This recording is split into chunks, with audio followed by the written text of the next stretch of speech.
Considering divorce because of spouse's gender identity issues and addiction. This is a pretty long one, so hear me out. Using he/him pronouns for my spouse cuz they haven't asked for anything different yet. My spouse and I, are both in our late 20s. We've been married for almost 5 years. Before that we were dating for 4. Right before we got married, I caught him online sexting with other men. It was all transgender stuff that struck me as very fetishy and freaked me out. Porn addiction is something we've fought about for a really long time. But he refused to get any help because he didn't see a problem. He said he was using it as a way to explore his gender identity and sexuality. I offered to separate and call off the wedding so he could explore, but he said he didn't want to. I was young and felt like marriage was my only option because it was days away, so we still got married. A few weeks after the wedding he asked me to record something on his phone and I found remnants of stuff from that earlier incident. I freaked out again. He claimed it was old and we separated for a time. I was in college, my parents weren't supportive, and I had literally nowhere else to go, so I stayed and we worked things out. He swore that he was over the gender identity confusion, but I've still had this lingering unease all this time. He still struggles with porn addiction, but he has been better as of late. I tried getting him into therapy but he wouldn't commit to it. In terms of him being trans, I would be more than willing to support him as a friend, but not as a sexual or romantic partner if he transitioned.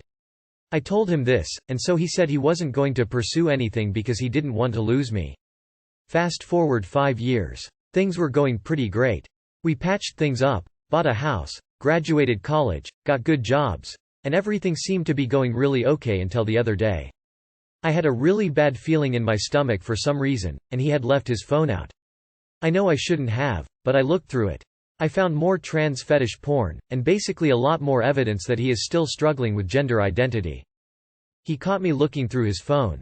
He wasn't angry, but I was. We got into a fight. I threatened divorce, he swore that he wasn't trans, I told him I was sick of the porn, and then we returned to the fight about him identifying as trans.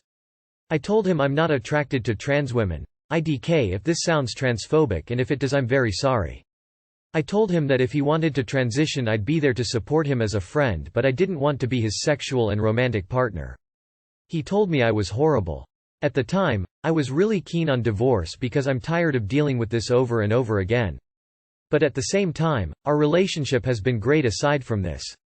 He didn't want to get a divorce, but now I don't know if he's so sure because of my unwillingness to be his sexual partner if he transitions. He says he's gotta think about it. I'm really at such a loss for what to do. We've been together for almost a third of our lives. I don't know who I am without him. Divorce is such a scary prospect, especially since he's the only support system I've ever had. He does make me happy when this stuff isn't going on. I don't want to lose him, and I feel like if I don't stay with him if he transitions I will, but I also don't know if it's something I can get over. We keep going through the same loop and I get more numb to it every time. Everything I've seen on his phone is so fetishy it really makes me feel sick to imagine him that way. It borders on offensive. Am I losing out by not even giving the relationship a chance if he transitions? Am I really horrible for not wanting to stay with him? Is it even worth salvaging at this point, and am I stupid for thinking it is? Too long did not read.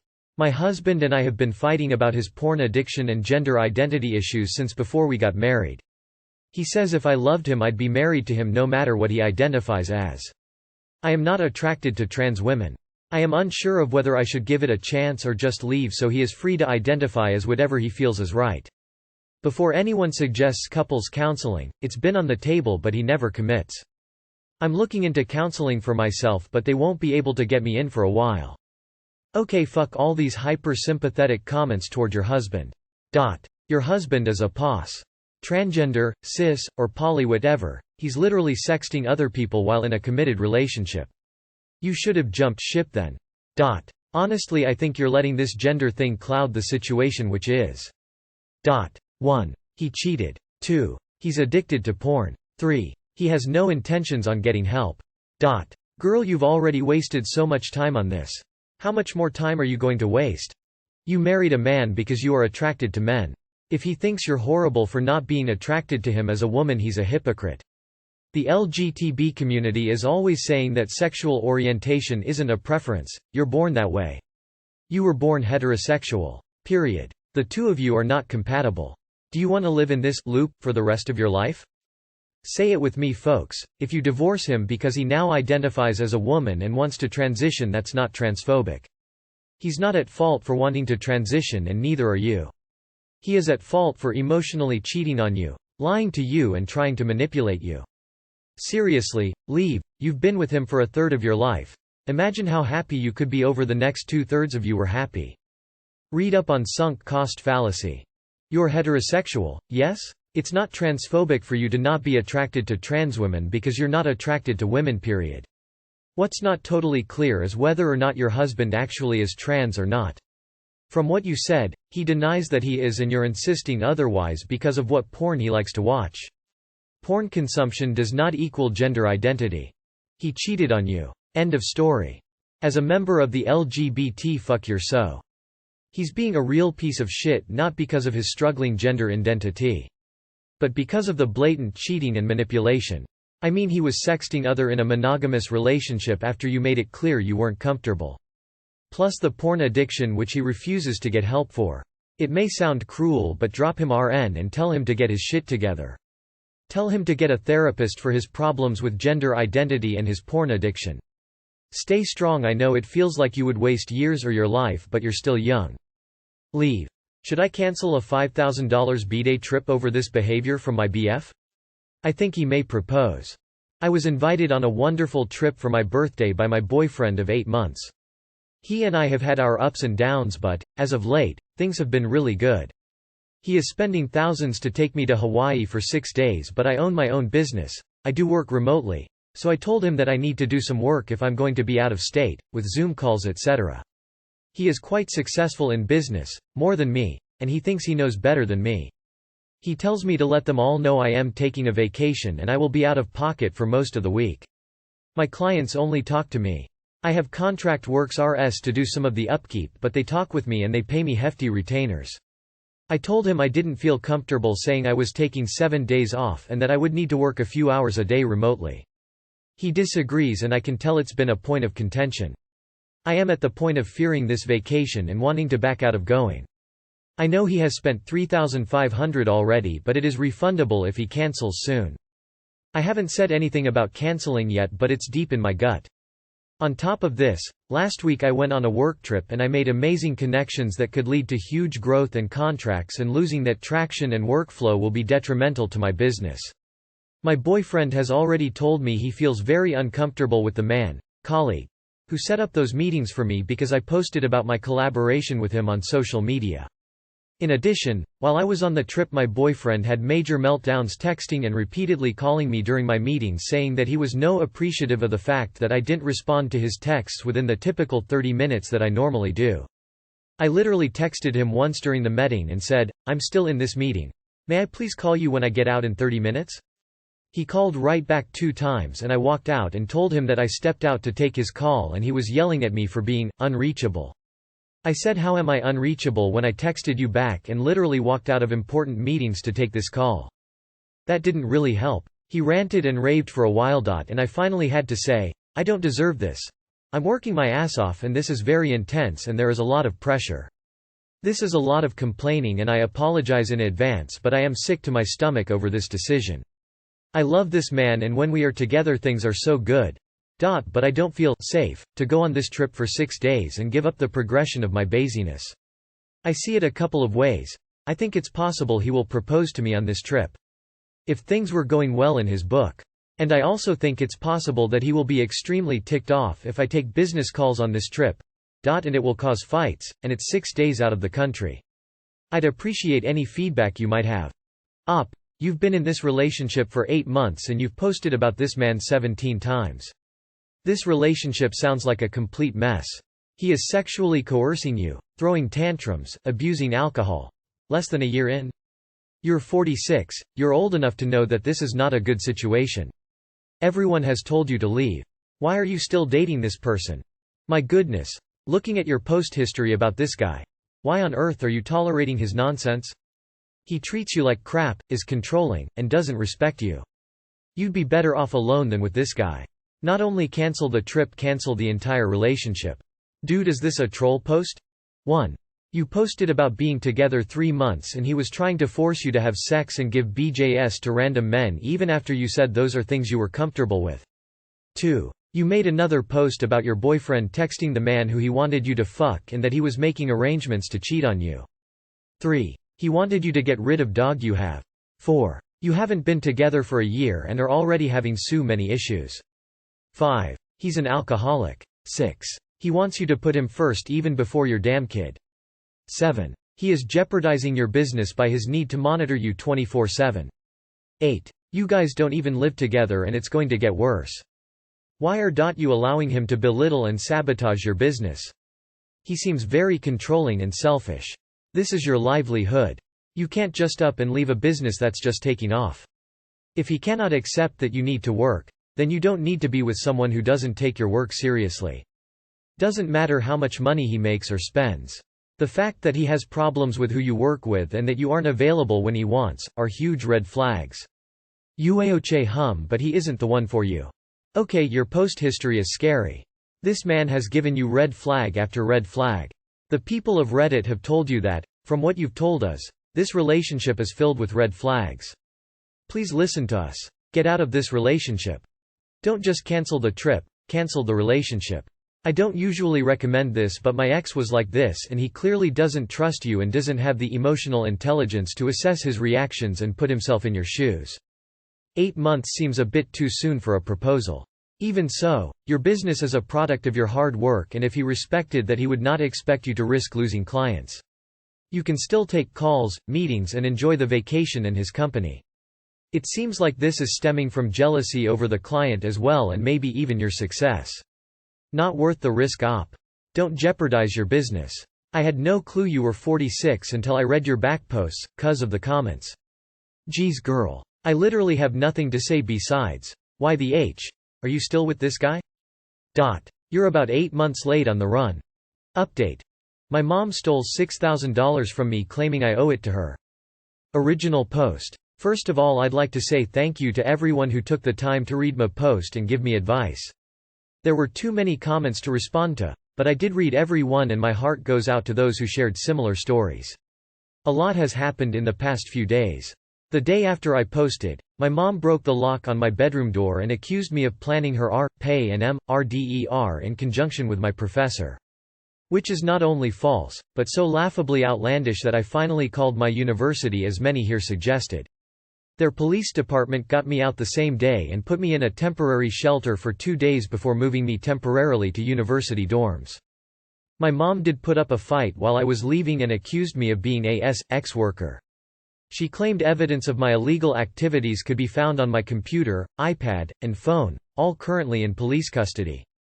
I did give the police permission to look through my devices and even gave them my passwords to everything, but the relentless daily interrogations have really worn me down. Thankfully, my university gave me a loaner laptop so I'm able to resume classes. I also found out that I won a scholarship I had applied for a while back and will be receiving a check worth $10,000 in the next week. Until I find permanent housing, I plan to put a hold on my mail so my mom can't get her hands on that money. Thank you so much to everyone who so graciously offered to donate, but it looks like I will now be able to afford all of my tuition with a little left over. Of course, I still miss my mom and it takes everything in me not to respond to the emails she sends me asking if I'm safe and telling me she loves me. I'm trying to stay strong through it all, but I know deep down I did the right thing. There's still a lot that I have to figure out, like opening my bank account with no access to any official documents or a phone, but I'm hoping to iron out those kinks within the next month or so, and I'll post an update again when my situation is more stable. Too long did not read. The past few days have been mentally, physically, and emotionally draining, but I got away from my mom and I'm looking forward to setting up my life independent of her. You can get an official copy of your birth certificate from the county or parish where you were born, and from there get a driver's license and SS card to get a bank account. I know it's a catch-22 to get the money to get your ID to get a bank account to cash your check, but it's usually pretty easy to get a copy of your birth certificate. Is it possible your mom has bipolar mania? It sounds like a breakdown. You fucking go. I hope you feel better soon, because holy shit, that can't be a fun situation to be in. It looks like everything's gonna be alright though, and I wish you the best of luck. You can possibly call the police and have them escort you home to get documents if you think that can be done safely. If not, you can get new copies from the city. Please lean on your university. They have endless resources that so many don't tap into. Be safe. Do not respond to contact from your mom. Be well. Please make sure you have a secure checking and savings account that she has no idea about and no access to. Warn the bank, credit union of her behavior. In future, never give your stuff to the cops unless they have a warrant. You're likely to receive your things back damaged, if they ever bother returning them at all. It's almost like they hold on to items out of spite, waiting to auction them. Glad things are getting better, and I hope your mom gets the mental help she needs. I'm so sorry you have to deal with all this. Hugs. Immediately contact the place where your scholarship is coming from to let them know your new address. This is very important because the post office could very easily let your letter slip past the forwarding notice. It happens all the time. Or go get the mail every day before she gets it. I, 21 female, am thinking about officially leaving my boyfriend, 29 male, after a crazy drunken night. So a few days ago I told my boyfriend that we needed a break. I've been feeling unappreciated recently and tried to express that to him. I stayed at my mom's for the night and eventually got a text from him saying he was sad, missed me, etc. Instead of sticking to my decision, I went back home and comforted him. Everything seemed okay. It just seemed normal, which I sort of hated. I was hoping he would say something, but he just acted like nothing happened. He's an alcoholic who drinks at least a 6-pack a day, usually in the morning before noon, but recently has been drinking a lot more. He's only affectionate when he's drunk, but he's also really intense and kind of annoying. Anyways, last night felt like the last straw. I had some shrooms and took some wanting to relax. He took some too and was tripping way harder than I was. Then, he wanted to drink more. Then he wanted to do poppers. I just wanted to hang out and chill. We went to the park and walked around, but that's when he basically grabbed me by my hair and started walking me around the neighborhood, occasionally choking me. I kept pushing him away and he kept getting annoyed. After a while he sort of gave up and started trying to open cars to see if one's unlocked. I was super uncomfortable and tried to get him to stop, but he just said, "If the cops come, just run." I was pissed and tried to get his, very drunk, ass home. On the way home he pulled me into a dark area and tried to have sex with me, but I kept saying no. After almost screaming no, he was like, "Fine," and we finally started walking back. Once we got back we had sex, but he was biting me and choking me extremely hard. I woke up this morning with bruises around my throat and my mouth is bruised from him biting my lips. It also ended with him having sex with me while looking at porn on his phone. He finally let me pass out, and when I woke up he was still sleeping, so now I'm sitting in the bathroom trying to figure out what to do next. We've been together for 2.5 years now and I do love him. But last night kind of felt like the last straw. What should I do? I've never broken up with someone before and I care about him a lot. TLDR. My boyfriend is an alcoholic who did some fucked up things last night and now I'm thinking of breaking up with him. Leave. Don't look back. A. He's bordering 30, dating a 21-year-old. Location flag. Location flag. B. Manipulative alcoholic. Location flag. Location flag. Location flag. Dude. Dump the fucking psycho. He's almost 30, he should have started getting his shit together a while ago. I am genuinely trying to understand why would someone date an alcoholic, and I really can't. Girl, run away. What the fuck are you doing with this guy anyways? Geez. WTF? Is this what you two normally do? He sounds like he has some serious issues and actually putting you in danger with his behavior and actions. This to me is completely insane altogether. And what is left to think about? He's abusive. Leave now. He obviously has issues that he's not willing to address yet. Leave and don't let him guilt trip you. You, my girl, are better off. Go live life. Run. Staying is leading you on a clear path to more abuse and possibly death.